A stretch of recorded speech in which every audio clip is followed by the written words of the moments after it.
Rahasia Hamzah Koto. Ternyata mudah. Bismillahirrahmanirrahim. Assalamualaikum warahmatullahi wabarakatuh. Pada kesempatan ini kita akan melanjutkan tentang Hamzah Wasol dan Hamzah Koto. Kemarin kita sudah membahas tentang Hamzah Wasol, apa itu Hamzah Wasol, ada di mana saja Hamzah Wasol, dan bagaimana kita cara mengetahui Hamzah Wasol itu ada di mana saja. Kemarin kita sudah mengetahui, sudah kita bahas secara tuntas tentang masalah Hamzah Wasol, yang di mana Hamzah Wasol itu ada di beberapa tempat, dan kita juga bisa mengetahui Hamzah Wasol itu. Hamzah Wasol itu yang dimana kita terangkan bahwasanya Hamzah Wasol itu adalah Hamzah yang kalau seandainya Hamzah itu berada di awal kalimat, itu Hamzahnya dibaca, contohnya seperti alhamdu. Kalau seandainya Hamzah itu didahului oleh kata atau huruf yang lain, Hamzahnya itu tidak dibaca, seperti contohnya walhamdu. Kemasukan waw sebelum huruf Hamzah, maka Hamzah yang ada di situ tidak dibaca. Dan bukan hanya sekedar itu, kita sudah membahas di mana tempat-tempatnya Hamzah Wasol. Para ulama sudah menyeting, sudah menyajikan seluruh masalah Hamzah Wasol, tempat-tempatnya, sehingga kita bisa mengetahui bahwasanya kalau masuk dalam tempat ini Hamzah itu adalah Hamzah Wasol.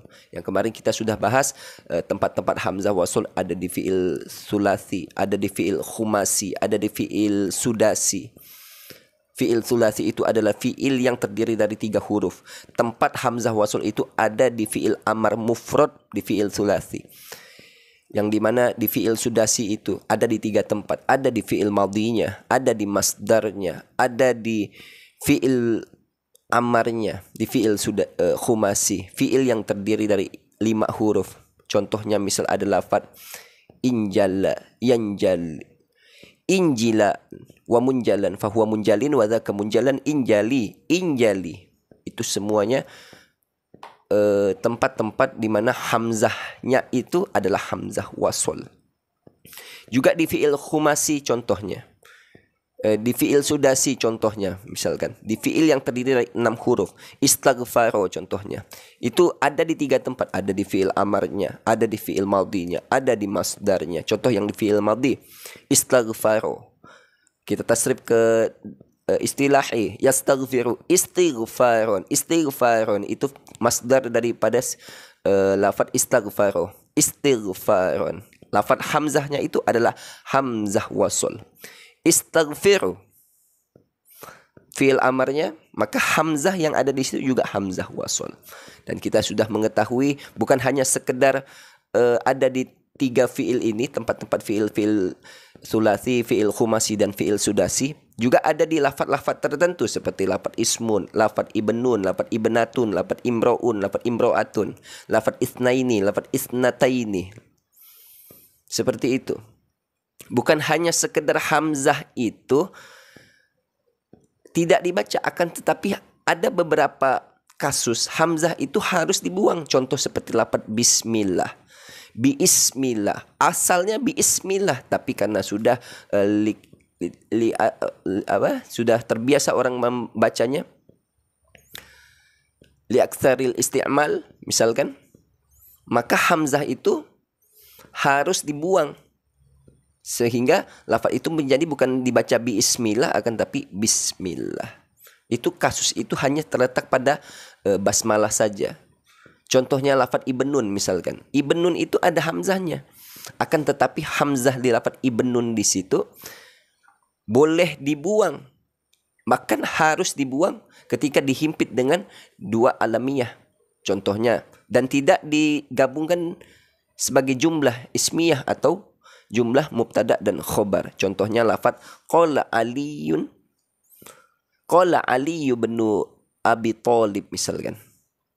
Jadi lafaz abi thalib di situ, lafaz ali bin abi thalib di situ, ibni di situ, alifnya, hamzahnya itu dibuang. Tapi kalau seandainya disusunkan mubtada dan khobar, bukan tidak dijadikan jumlah ismiyah, akan tetapi akan dijadikan jumlah ismiyah, maka hamzahnya itu dalam keadaan ditulis dan tetap harus dibaca. Contohnya, misalkan Ali ibn Abi Thalib. Ali ibn Abi Thalib. Adapun bermula Ali ialah putranya Abi Thalib, misalkan begitu. Kemarin kita sudah bahas semua tentang video-video Hamzah Wasol. Kalau misal belum ada yang nonton, maka tonton dulu di Hamzah Wasol. Sekarang kita jelaskan tentang apa itu Hamzah Qata'. Nah, Hamzah Qata' ini mudah. Apa itu Hamzah Qata'? Sekarang kita bahas. Hamzatul misalkan. Nah, Hamzah Qata'. Apa itu Hamzah Qata'? Hamzah Qata' itu adalah hamzah yang kalau seandainya dia itu berada di awal kalimat itu dibaca, dan kalau seandainya dia itu dimasuki kata yang lain atau huruf yang lain juga dia harus dibaca. Itu Hamzah Qata' namanya. Hamzah yang dalam kondisi apapun tetap harus dibaca.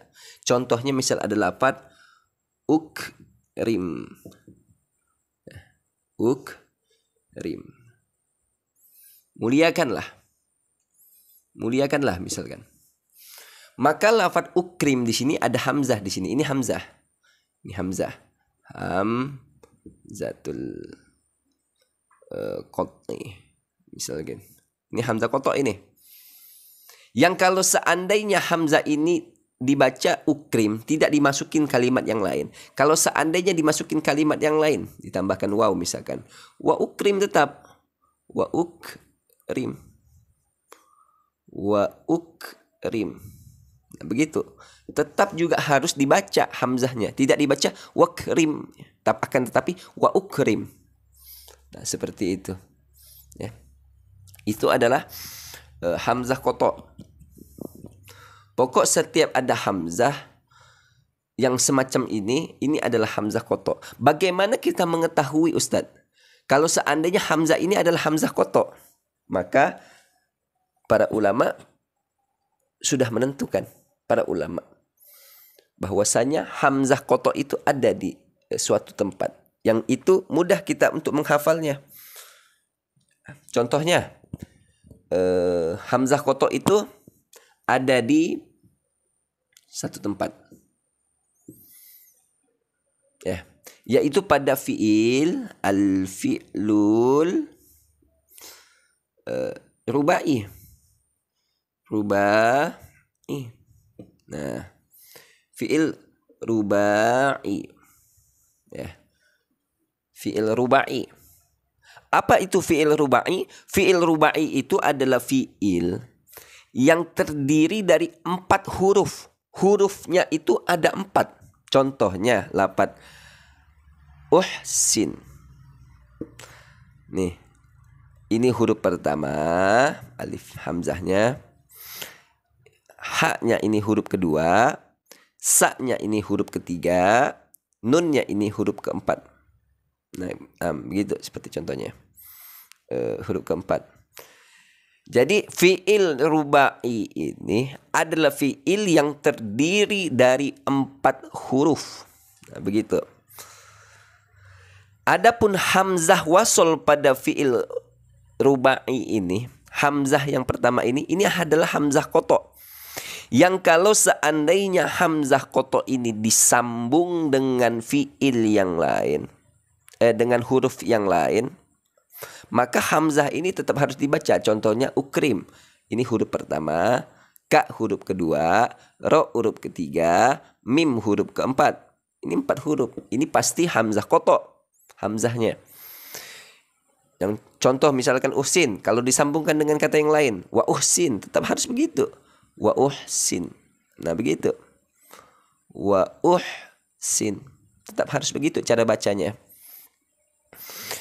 Nah, adapun tempat-tempat di dalam fi'il rubai ini, Hamzah Qata'-nya ini ada di 3 tempat. Yaitu ada di fi'il madinya. Contohnya di sini ya. Ada di fi'il madinya, fi'lul madin, begitu. Contohnya lafaz ahsana, begitu. Ahsana. Ini fi'il madhi. Jadi tasriflah fi'il madhi dari ahsana kalau samping. Ahsana yuhsinu ihsanan wa muhsanan fahuwa muhsinun wa dzaka muhsanun ahsin la tuhsin muhsanun muhsanun. Itu ini pada urutan pertama adalah fi'il madhi ahsana. Nanti kita bahas tentang tasrifan, mudah mentasrif itu.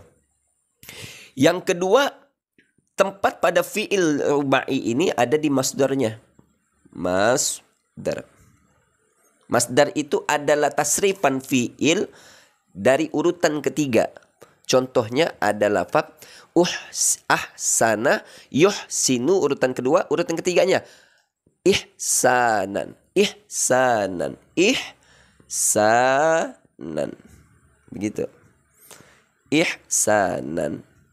Ini adalah masdar dari ahsana. Ya. Ihsanan. Seperti itu. Jadi lafaz ihsanan, alifnya ini adalah hamzah kotok yang kalau seandainya dimasukkan kata yang lain, wa ihsanan, tetap harus dibaca. Jangan dibaca wah sanan, akan tetapi wa ihsanan. Dan yang ketiga ada di fi'il amarnya. Fi'il amar. Begitu, ada di fi'il amarnya. Contohnya lafaz uhsin. Uhsin. Begitu.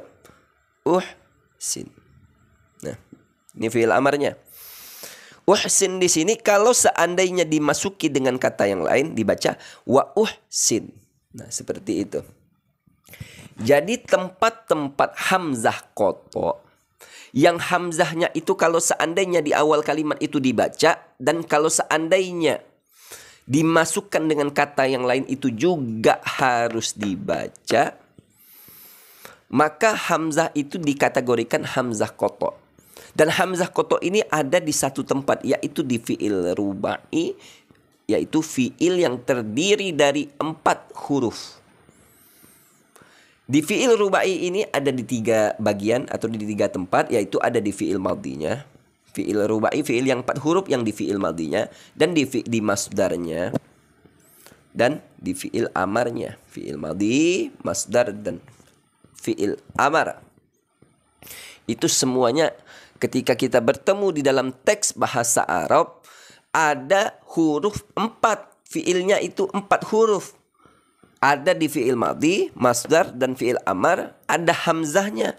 Maka semuanya itu hamzahnya itu adalah hamzah kotok.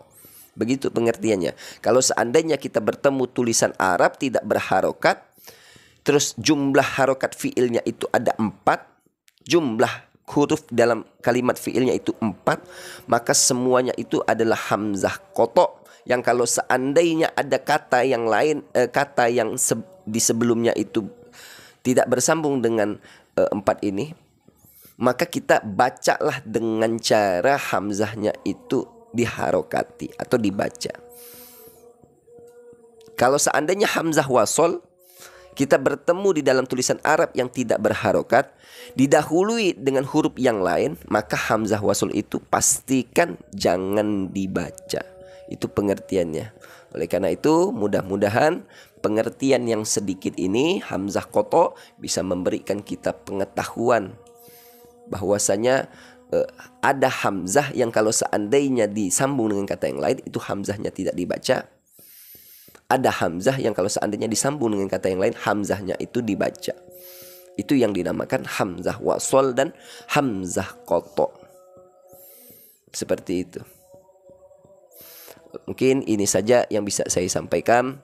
Mudah-mudahan bermanfaat untuk kita semua. Akhirul kalam. Assalamualaikum warahmatullahi wabarakatuh.